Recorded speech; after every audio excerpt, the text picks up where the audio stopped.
you're looking forward to that is coming out soon in the cinemas. I feel like since the Actors Guild ban has stopped, we have been getting a lot of new movies specifically rather than TV shows, if that makes any sense. I don't know if it's true or not, but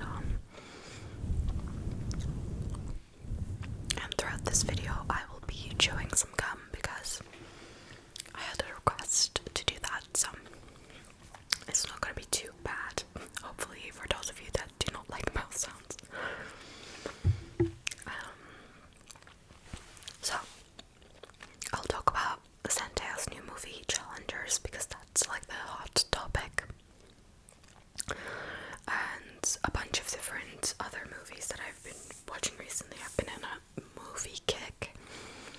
I really like Disney Plus as my like preferred streaming service because I feel like they have quite a lot of good TV shows. Like, they secured the bag with Grey's Anatomy, I think, because I love that show and that fan base is really strong.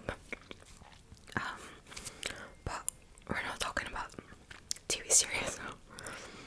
I feel like they also have really good movies as well, and people think that Disney Plus is just for kids, but not really.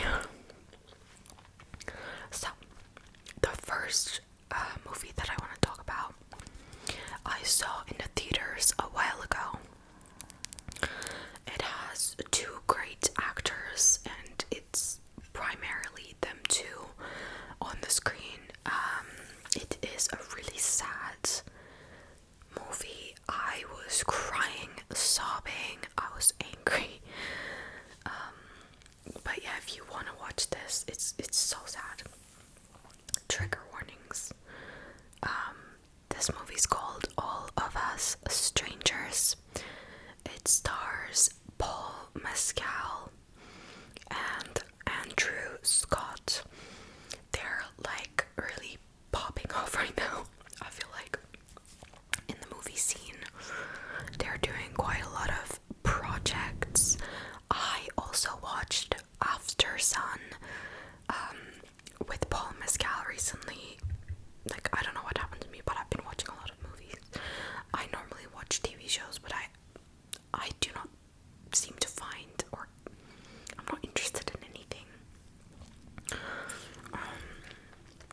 But All of Us Strangers is basically about this guy.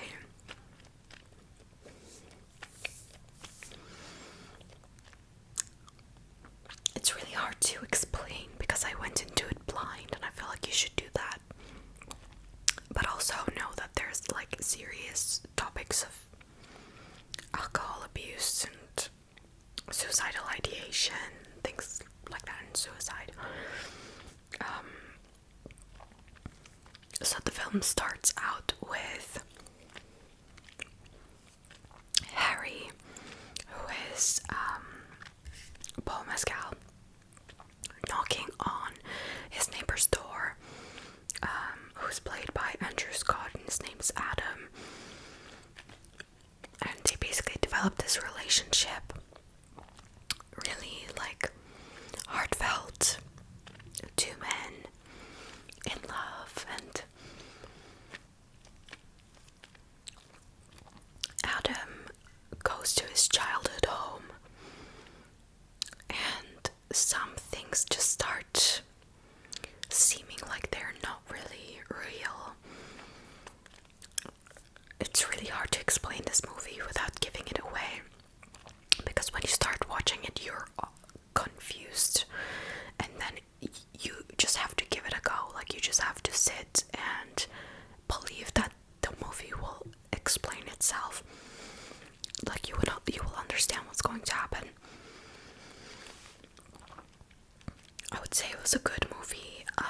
IMDb says it's like 7.7, Rotten Tomatoes says 91%. I thought it was really good, but it was so sad. It was extremely sad, like one of the saddest films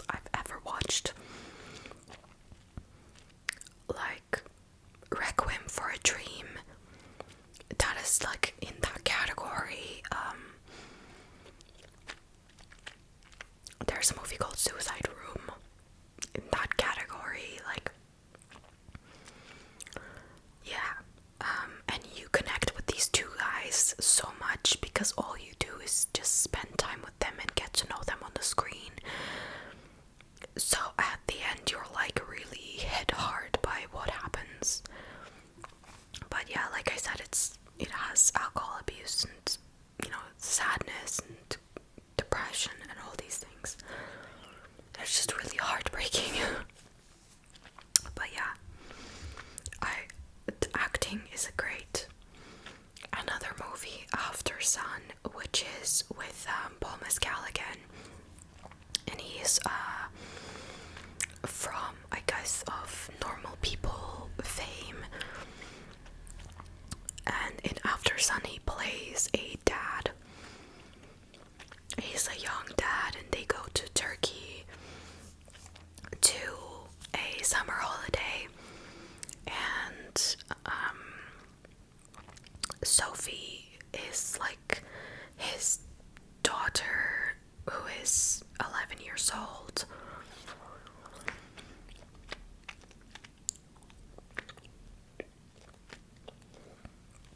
And it's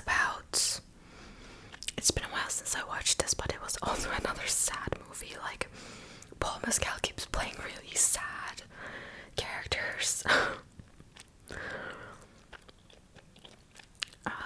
The description says 20 years after their last holiday at a fading vacation resort, Sophie reflects on the rare time spent with her loving and idealistic father Callum.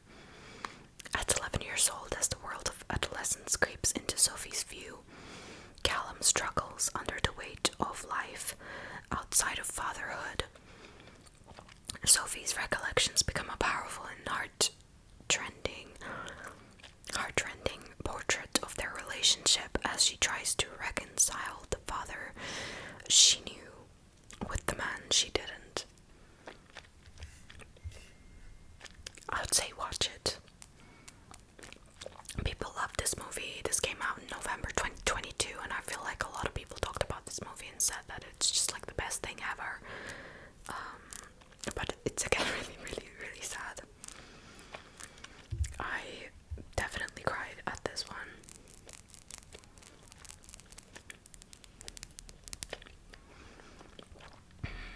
But yeah, it's like a memory kind of film. Like, it's the kid's memories being told about her father, and it's like, you know, if you're a parent that's alive and you think about it, it's sad. Anyway, sorry, I feel like I'm being really bad at explaining these movies. Let's move on.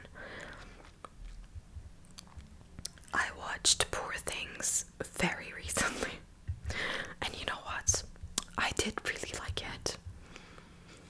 If you are under the age of 18, I would not recommend. Poor Things has won a lot of awards. It has gotten, you know, a lot of praise, a lot of like weird criticism. I only have like a couple of things to say that were quite creepy, like fucked up. In Poor Things, basically the main plot is this woman played by Emma Stone, right?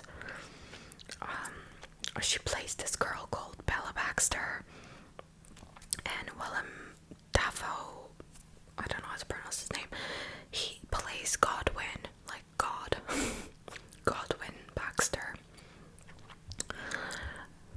Godwin basically creates Bella, and she is like, you know, an adult body, but like her brain is like developing from a child to an adult. It's a really strange movie. Like, you are really weirded out at the beginning because it's just really there's no way to me to explain it. I've never seen anything quite like it. And there's a lot of sexual things going on in this movie. Like, that's why I'm saying, like, if you're under 18, do not watch it. It's just weird. And I feel like you kind of do need some life experience to understand some of the themes. There's a lot of underlying themes with this movie that make it great. It is really strange, but it talks about, like, in a sense, it talks about the things that we do in our everyday lives and in our society that are norms that we accept. And it basically challenges those norms. It says, like, is this the way that we have to act and behave ourselves? Is this the normal? Or is it weird that we, confine ourselves within these rules? And it's about, exploring the world and, yeah, this childlike wonder that Bella has. In the little blurb, it says brought back to life by an unorthodox scientist, a young woman runs off with a lawyer on a whirlwind adventure across the continents. Free from the prejudices of her times, she grows steadfast in her purpose to stand for equality and liberation. Without spoiling, like, how she got to be, there and brought back to life, whatever. In the beginning of the movie, like, some sexual things I was not okay with, because, like, because they're telling you that, her brain age is not the same as her body, but then there are grown men that are, like, touching her up and stuff like that, and I couldn't really tell, like, when do we tell, she's 18, when is she grown enough that this is fine? I wasn't really, like, was she acting too childish for me at that point? Because I couldn't tell, you cannot tell. So I was, like, a little weirded out by that. And then there's a lot of sex scenes. So many, just so, if you don't like this kind of thing, it's definitely not for you. But they're not, like, about, like, sex to, like, it's not like 50 Shades of Grey, you know what I mean? And then I also saw online that people are saying this is ableist because, like, the scientist, the way he looks is, his face is all cut up and he looks really scary and weird, and people are arguing that it's ableist. I don't know where I stand with that. I don't know, but I just wanted to put it out there. But I would say I really enjoyed it. At the end of the day, I really found a lot more good with this movie than bad, and it's rated 7.9 on IMDb and 79 on Rotten Tomatoes. I feel like I would agree with that, like an 8 out of 10. But it is really, like, weird. However, I would say, like, it is a quite a long movie. It's 2 hours 20 minutes or something, and never did I take a break from looking at the screen.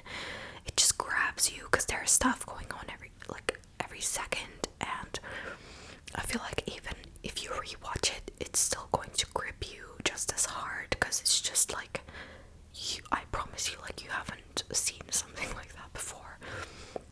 It's just, yeah, I enjoyed the ending as well, so that was good.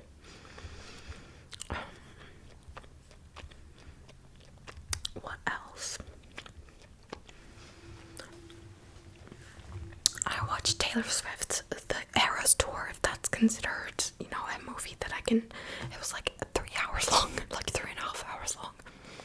I had to do it in parts, but I was mesmerized by the whole thing, and I did really enjoy it, even though, like, I can't go and see her in the cinema. Sorry, not in the cinema. I cannot see her, like, in person at a concert. At least I got to see that, which was nice. That would have been like a concert that you're gonna remember for the rest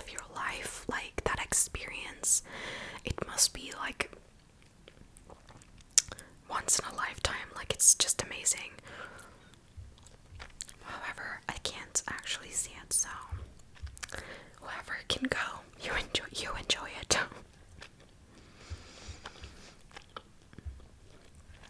What else did I watch? I watched Beautiful Boy, another really, really sad movie. I don't know why I'm watching sad movies now that I look at it. Like, I watch quite a lot of sad dramas. Beautiful Boy stars Steve Carell, known from The Office. He does a lot of comedic roles, I would say, so it's nice to see him in this very serious role. I think he does both of it beautifully. Like, what an amazing actor. And Timothy Chalamet, who plays Steve Carell's son. And Timothy Chalamet's character struggles with addiction, and the whole movie is about addiction. Just the grip that it has on the person, and the relapse again and again, and the way it affects the family. It's just heartbreaking. It's so sad. I've seen clips of this movie before with the Beautiful Boy song that they use in the movie, and it, like, just seeing the clip was sad, but now that I like put it into context, I think, yeah, you should watch this if you want to like see, like, you know, people say like, oh, you're just addicted, like you just go and like fix yourself, or people blame the people that are addicted.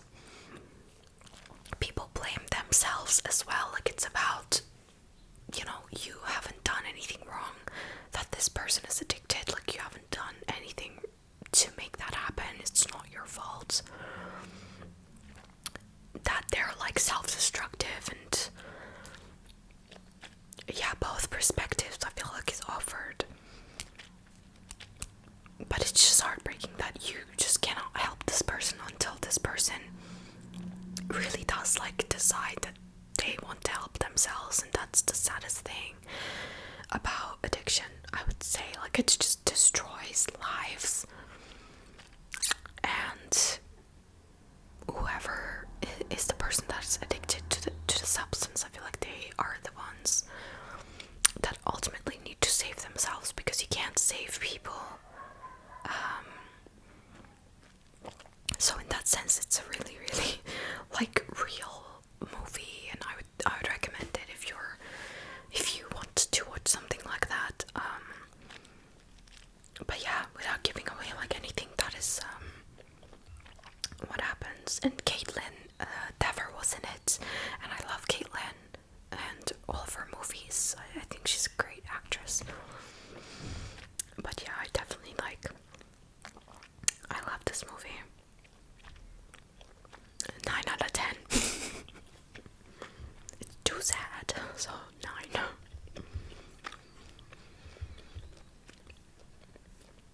I watched like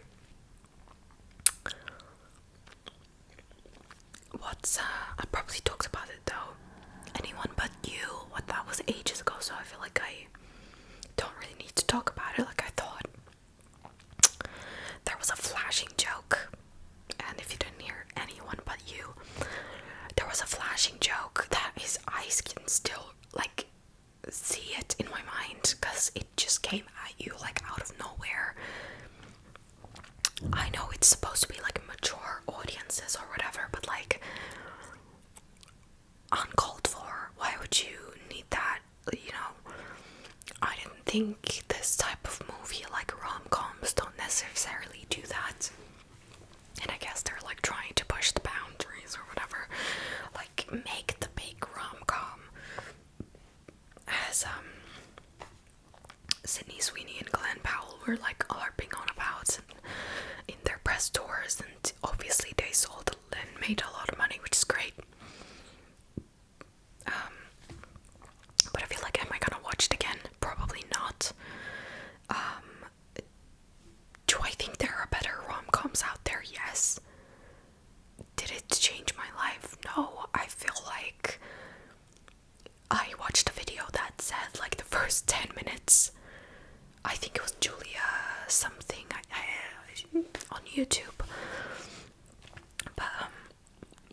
she was like the first 10 minutes of Anyone But You just ruined the entire movie, and I agree.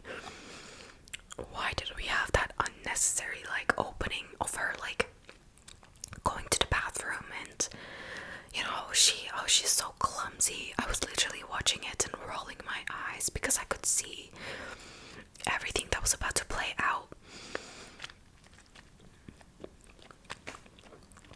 Nothing original. Yeah. And it just didn't make sense. It just didn't make sense. I hate this. Is just Anyone But You is just a movie full of book talk tropes. It's just full of book tropes. So they have, you know, miscommunication, forced proximity, like they have to be at this wedding together, fake dating, like enemies then lovers, like everything, like one bed trope. All of it is there. Like they have such a good time in the opening. I feel like if they didn't show that, that would have been better. Different conflict was needed, I think. Different conflict. Like in the first 10 minutes, they're like in love, and then miscommunication happens and they hate each other. Like, no. There were funny moments. The flashing scene was not one of them because I just thought it was unnecessary. Find another joke. But yeah, it was just alright. It was just like a 6.5, I don't know. Then recently I watched Dev Patel's new movie. I think it's his first directorial debut. And I think I talked about it somewhere, probably on this channel, probably on my Patreon, I don't know, but this movie is called Monkey Man. It's good and not really complete, if that makes sense. I think it needed a little bit more time to figure out a better conflict. like the ending, the last 25% really did not do it for me, because I was enjoying it quite a lot. It is about this young man who starts on this journey to revenge his mother's death. Throughout the movie, we are being fed these scenes of, you know, like fire and people running away, and it's basically like trying to connect what happened in his past and how his mother died and why he has this like revenge mission, you know. It could have been done in 3 minutes. Like they could have just shown us what happened and we didn't have to, you know, do the flashbacks. I don't think it was that necessary. I think at the end, like the ending, I just didn't vibe with that. I was just like, okay, he just couldn't think of a better ending.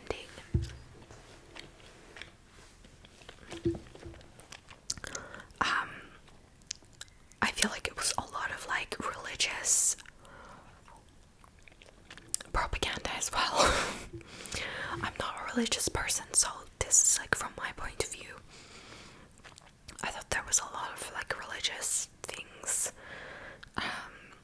There was also like a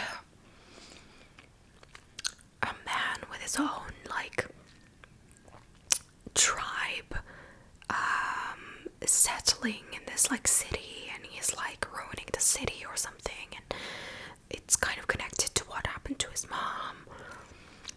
I didn't like that being resolved. Then there was another man that, you know, helped in this conflict,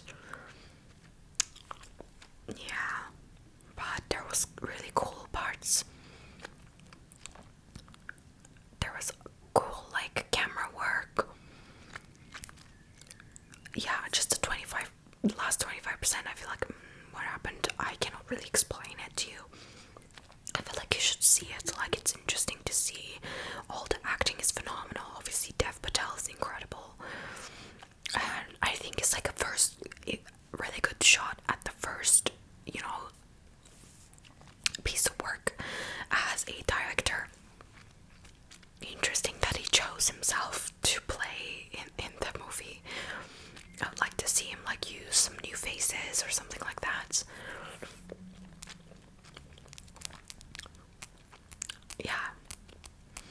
Also, like, this man, if you see this movie, this man, the main character, is like sleeping in a room with like many other people, and he's shown like he's, you know, impoverished and part of the lower class. That's why there's also like this fight between the rich elite and the working class people, the poor people, throughout the movie.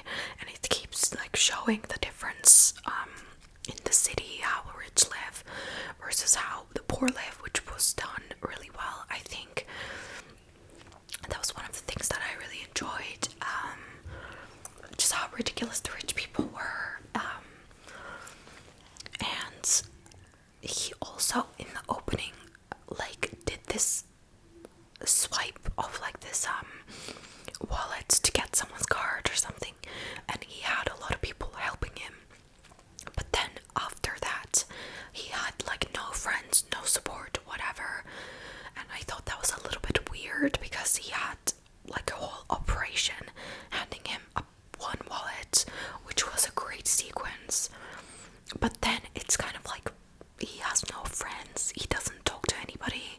Like, all he does is like work in this establishment that was like his goal, to get in here, to go and see this man, whatever. I'm not gonna explain now because that's like the plot.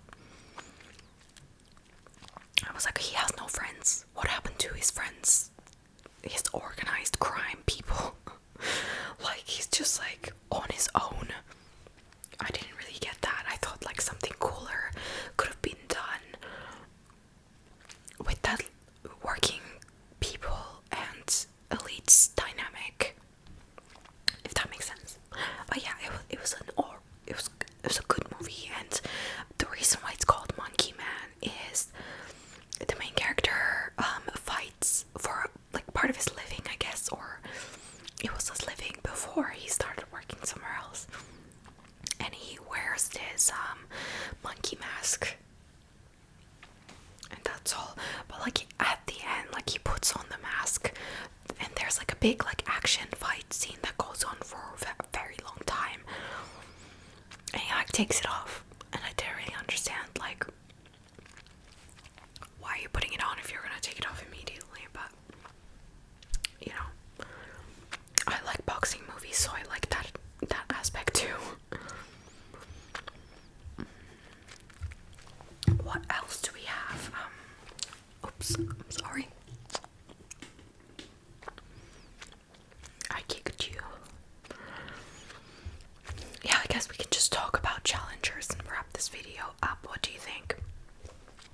Because I think I watched a couple of other ones that were like, I watched Britney Spears' road trip movie. It's like a 2000 something movie. It's like really cute. I really enjoyed it. Cannot remember the name of it for the life of me, but it's on Netflix and it was really funny and enjoyable. It's like a road trip movie. Okay, Challengers. It's got really high ratings. Right now it says a 7.8 out of 10 and 74% on Rotten Tomatoes.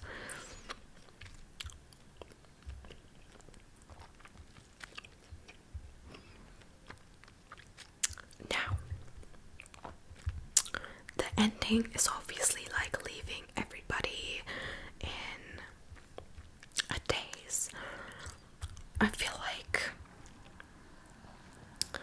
when we went to see this on theaters, and I think we went like it came out, and then we went to see it like I was hyped up about this, and I got ads for it everywhere. You know, she went on so many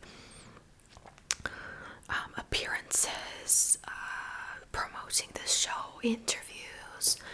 You know, she went on Vogue magazine on the cover, obviously talking about the movie as well. And I feel like this summer Challengers is going to be one of the big things that affects our fashion, because I feel like tennis is really in right now.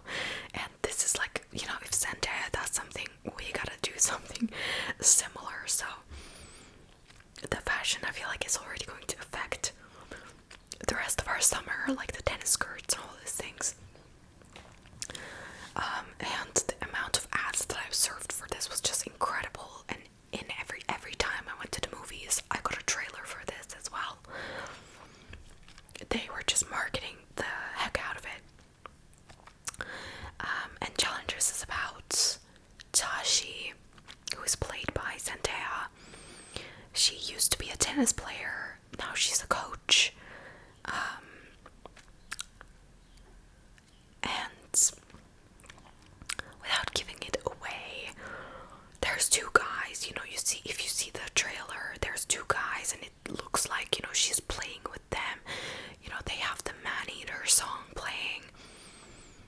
It's a really good trailer, but like, it really doesn't tell you what happens, which is also really good. The two guys, played by Mike Faced and Josh O'Connor.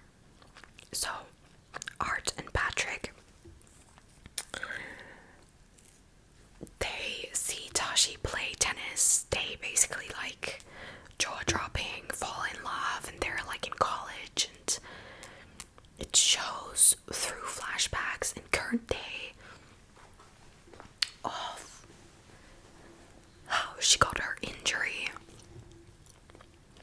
and how she is the coach and who is she coaching,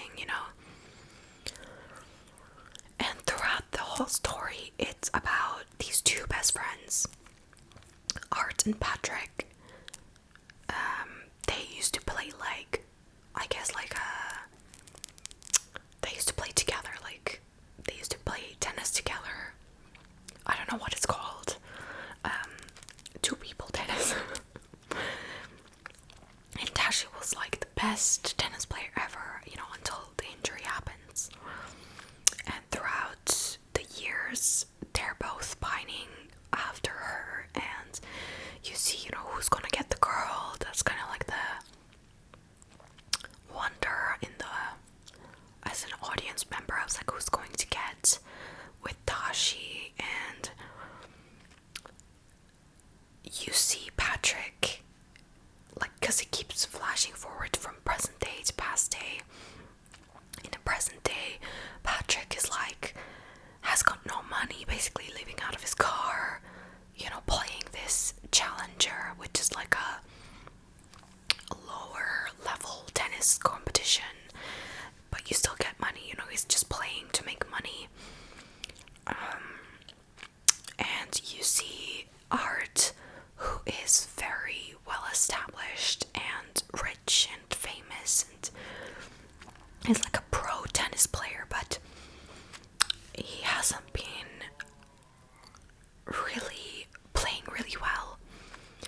So he is put into this challenger by Tashi, and they're basically like, oh my god, we're gonna have to play against each other. And the tension is incredible. Like, this movie gripped me from the beginning till the end. The end had me jaw-dropping. Like, I was just like, what happened?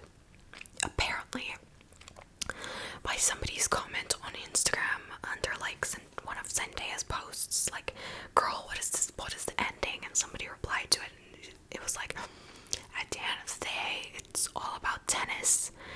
And Zendaya got to see this amazing game. Art, who used to be super like, yes ma'am, like, I'll do everything for you, kind of like a kiss ass little bitch. He got to, kind of break the rules. And Patrick, who, I can't say what it is, but he also did something which challenged everybody, and everybody just had fun because it's tennis. At the end of the day, it's the game. Everybody's in it for the game, and yeah, it's just like a very subjective ending. I feel like as a viewer, you want to see the happy ending. You want to see something resolved, and I think it didn't really happen in this movie. But it also gets people to talk and to think, I guess, and make their own decision. Which, it's easier if somebody else makes a decision for you rather than you make it. So I understand why everybody was like weirded out. Like, I was even like, what is this ending? But overall, guys,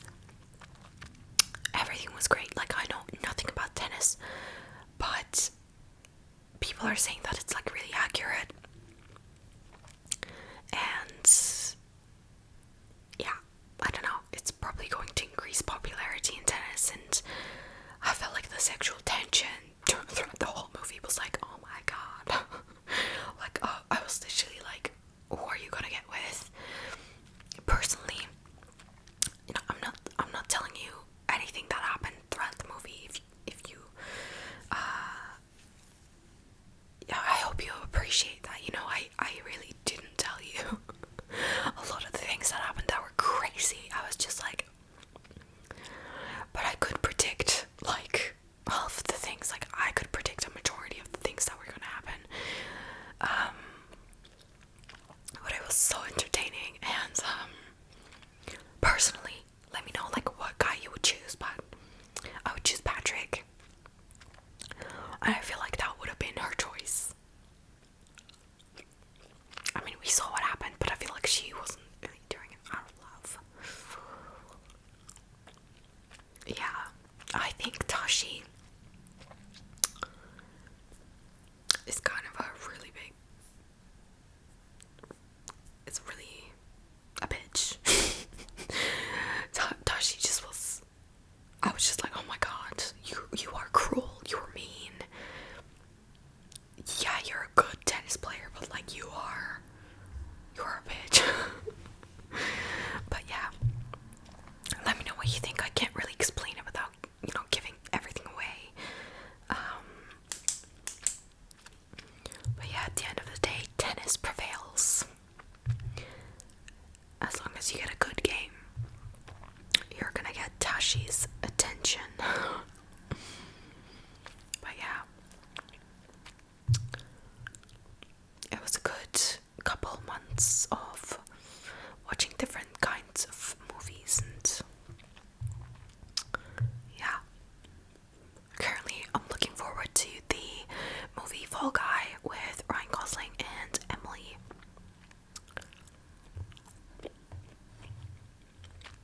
Whatever her surname is, I forgot right now, I'm blanking. I loved their SNL performance. It was so funny. If you haven't watched it, Emily and Ryan Gosling, it was like a promo for their new movie, but it was just so funny. It was like a cover, like a version of a Taylor Swift song.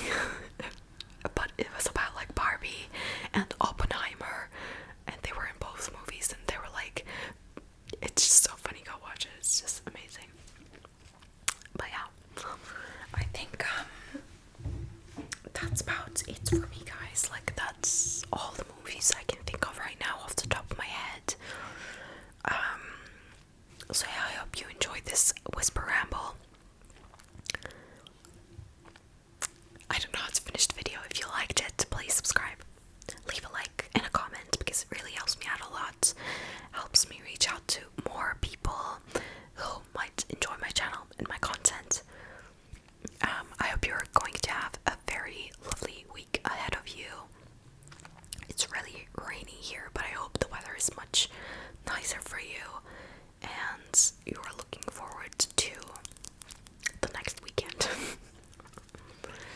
But yes, thank you so much for